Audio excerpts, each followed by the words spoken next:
What's going on, people, and welcome back to Total Oz Spurs. I'm by myself today. Some of the boys have had a few health problems. Well, not really health problems, but shout out to Brad. He's in hospital at the moment with salmonella poisoning, so that ain't fun.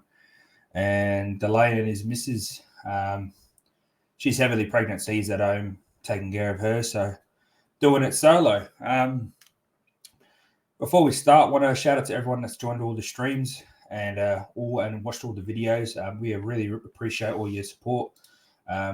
Make sure you like and subscribe to every video you watch, to every channel you watch. It helps us out, and make sure you're sharing it too. But the game in hand, Portsmouth. What can I say? It was a pretty poor performance overall. First half, we were sourcing, but when you make 7 changes to a team that won 4-0, even though it's Portsmouth, we struggle to seem to go away to these lower league teams. We seem to not know what to do when they defend 11 behind the ball, and that's exactly what Portsmouth did the whole game.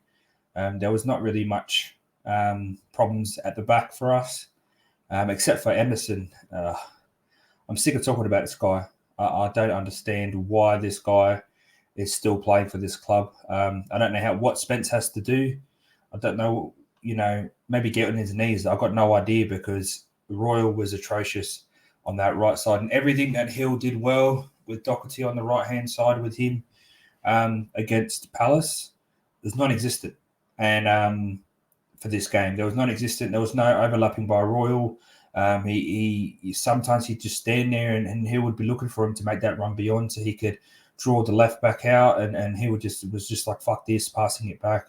A lot more passing back from Hill, purely because of Emerson for me, and we didn't look that much different once Spence came on, and also when Sessegnon moved to the right. No, he didn't. He stayed on the left, but we looked very very poor going forward. Son was trying very, very hard to score another goal to keep that rhythm going, but I think he was trying too hard. Too many step overs, too many heavy touches. Sometimes he should have shot and he took a touch. Sometimes he took a touch when he should have shot. However, it's good to see that he's got that little bit of confidence where he's not scared to take them on, because before the World Cup he wasn't doing that. Back three was a bit strange. Tanganga, is it Langley and Davies? No, Sanchez and Davies. Sorry, Sanchez. I think Sanchez had a good game. Didn't do anything wrong really. Davies, usual. I think he was the weaker of the three. And Tanganga, the good thing I like about Tanganga is he's not scared to get a yellow card. He's not scared to do the nitty gritty. And the same can be said for Skip. Skip was a last minute interchange. Basuma got injured in the warm up, so with Skip playing, he does all the dirty work. He's not scared to pull a shirt, not scared to take a yellow. However, He's got to be better overall. I feel like he's dropped off since his injury. I don't know if the injury has affected him that much, but since his injury last year, when he was on a roll for Conte, he hasn't been the same player. But I'm hoping with the amount of games we've got coming up, Champions League, maybe he can step up in the Prem. I'm not counting on it. He was looking like a Prem player when he came back from Norwich and he had that run under Conte, but he's fallen off a little bit at the moment. And, the way we're transitioning, we can't really have passengers, but I don't want to see him going just yet. I don't want to see him on loan. He needs to be in the system, needs to be in and around the squad, because we've got more FA Cup games coming up, Champions League, all of that stuff. So he partnered Sarr in the middle, and it was his first start for Sarr.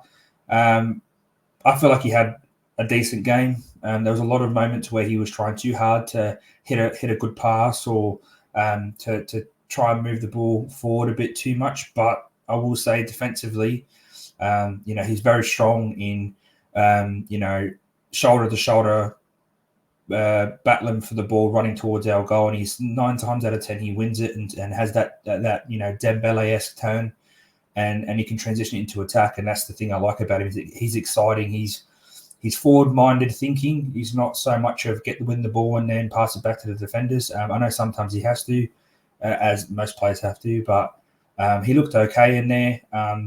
The opposition, I feel like all this dampers because of how the opposition, who they were, Portsmouth, League One team, but we've lost the League One teams before. Colchester United is one of the most recent ones that I can think of.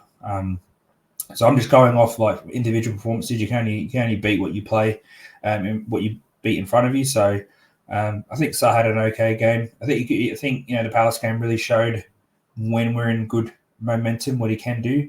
But it was also good to see him in a team that isn't really creating, and we need to score a goal. Cess on the left.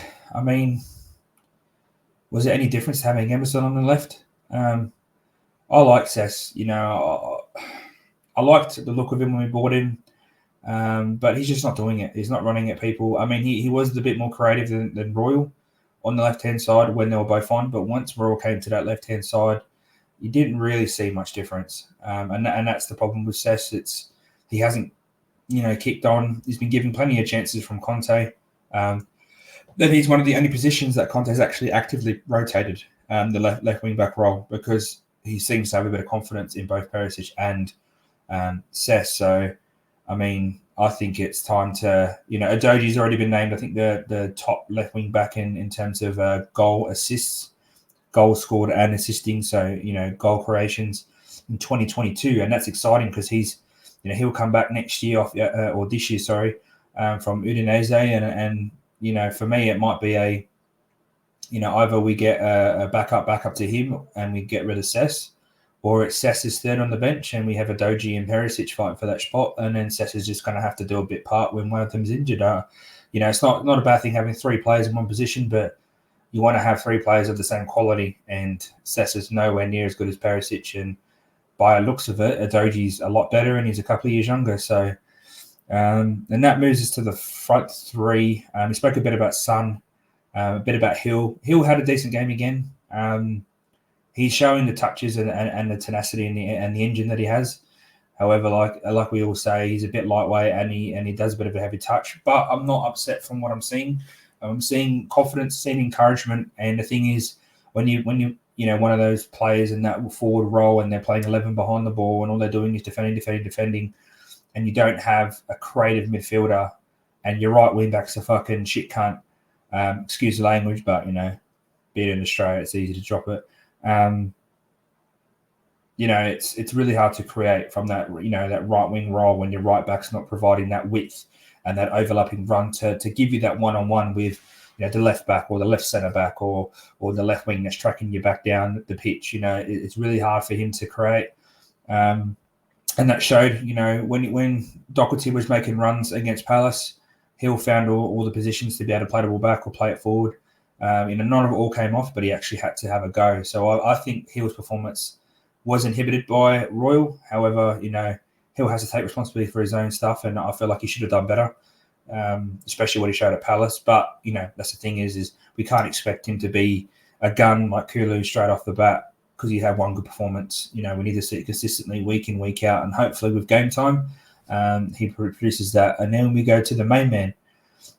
Kane now, he scored a banger of a goal, always turns up for us. He's now one goal away. I'm pretty sure it's one goal away from levelling with Glenn Hoddle for top scorer of all time. So he'll reach that in the next couple of games. He'll probably score against Arsenal, let's be honest. And, what a player, what a man. And the thing is, he's catching up to Rooney, and he's played 198 games less in the Prem in a week, and technically a weaker team. If you look at the United team that Rooney, they won so many trophies while he was there, so many titles, Champions Leagues. The fact that Kane's catching up in goals is actually quite insane. And I'm going to say he's the best striker on the planet in terms of footballing ability. Haaland can score poacher goals. Haaland can score goal, fox in the box. But he can't score. It does nothing else apart from that. And that shows with City's lack of consistency this year, where when they're playing a false nine, goals were spread out and they were winning more games. But with Haaland, they've got more goals, but they're not winning games because the goals he's scoring 2, 3, 4 in one game, and then doing nothing the next game to help create. And that's where Kane, when he wasn't performing last year at the end of the season, he was providing for Son, and Son was scoring left, right, and centre. And I know Lewandowski can kind of do that, but I feel Kane's better playmaker than Lewandowski. But then Lewandowski is a much, much more clinical striker. with his conversion rate, but he has played in like teams like Bayern Munich and Barcelona. So for me, if Kane was at Real Madrid or something, playing as at Benzema, he might surpass Lewandowski. I don't think so, but it's a bit out far-fetched. But in terms of footballing ability, Kane's the best in the world for me, as a striker, I should say. And we're so lucky to have him, and I hope he stays, and I hope he wins something with us, because he deserves as much as the fans do. Not much can be said on the subs. They were pretty late for me, especially the Spence one. I don't know why we even kept Emerson on. Emerson should have came off at half-time. Spence should have had a full half. No one else really came on and changed the game. I can't really speak for anyone. Special note. And it was nice to see some youngsters on the bench. But the likes of Devine, Mundell. Devine came on at the back end, but it was 2 minutes to go. Like, I don't know why Conte does that. Like, I know we're only 1-0 up, but if you have that much confidence of having these kids on the bench, then you've got to have confidence that they can come on and still keep the game flowing the way it is and not concede because of their lack of talent or playability or freshness. So it was pretty late. I don't like when he does. I did like it against Palace when we were super early.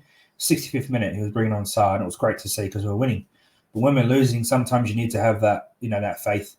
And I think if you brought Spence on at halftime and allowed Spence to get into the flow of it, because even the commentators were saying that at Forest, he was bombing on. He wasn't scared of taking anyone on, but it seemed like he was just been told to reserve, to defend. And for me, like, you're not going to bring a player on like Spence to play like Emerson Royale. It should have been the other way around. If we were ahead, then you bring off Spence and put on Emerson to consolidate the win. But apart from that, there's not much else from me. The next game is going to be Arsenal, but we did draw Preston North End in the next round. So that's a championship side. I'm pretty sure Troy Parrott was there on loan. So we've played against Dane Scarlett's team. Now we're going up against our other youth striker and Troy Parrott, but I know he's out injured. So that'll be a good game. That'll be a game we can't sit there and go, oh, we're going to walk all over him because we thought we were going to do it to Portsmouth and we only won 1-0. So that's by the by. But the next big game will be the Arsenal game. And this one for me is one of the most important of our season. If we lose this, then we've done a double. The double has been done by us, by Arsenal. And it also consolidates their top four, the top title status. I think if they beat us, they get a result at City. I think they play City twice, just like we do in the next month. If they pull off, I think they're going to. I'm not going to say they'll win the title because anything can happen. They can capitulate the last 10 games and lose every single one. However, the way they're playing, the way the heart, the desire, it's really hard to see them drop off. So I'm hoping we pull off a win. I think we can do it. I'm hearing that Bentancur, Kulu, and Richarlison may be back. If that's the case, I mean, I don't want to risk it. I don't want to pull on, Kulu, Richie, or Bentancur. If I think I fucked it up, but that's all good. I don't want to put one of them on and force them to play the game if they're not 100% fit, and then we lose them for the rest of the season, because I feel like one game isn't, this game against Arsenal is very important to Tottenham fans, and we have to go all out to win it. But even if we don't win it, I don't want to risk the rest of the season for it, especially if it means they drop off and because we decided to go gun-ho and lose our best winger and probably our best midfielder due to injury or overplaying, then it's going to really punish us. So that's going to be the big next game. There will be a live watch-along. That'll be just before we go to work for a few of us. Monday morning, 3 a.m. I think it's here for us, the last game of the week or the weekend. But there's some transfer rumours. Porro's, apparently we doubled Porro's contract at Sporting. So the personal terms have been agreed. However, we're still fluffing over 5-10 million euro, and it's quite fucking ridiculous considering he's our main target. Makes us look stupid. We can all see that's the one position in our team that's very weak, that we don't have anything. Like, I know Doherty can do something there, but he's not pulling off what we need him to do. And that'll also help Kulu on that right side once he comes back. Even with Hill, with the bombing on winger that can cross a ball. You've seen the last couple of weeks the Lenglet cross to Kane, the header, the Perisic cross against Palace to Kane. We don't put enough crosses in for Kane, and he's very good in the air. No one realises that. He's very, very good in the air. So let's hope that happens. But on that note, guys, I'm going to leave it there. and make sure you like and subscribe, share the channel, and as we always say here at Tattoo Hotspurs, stay Spursy.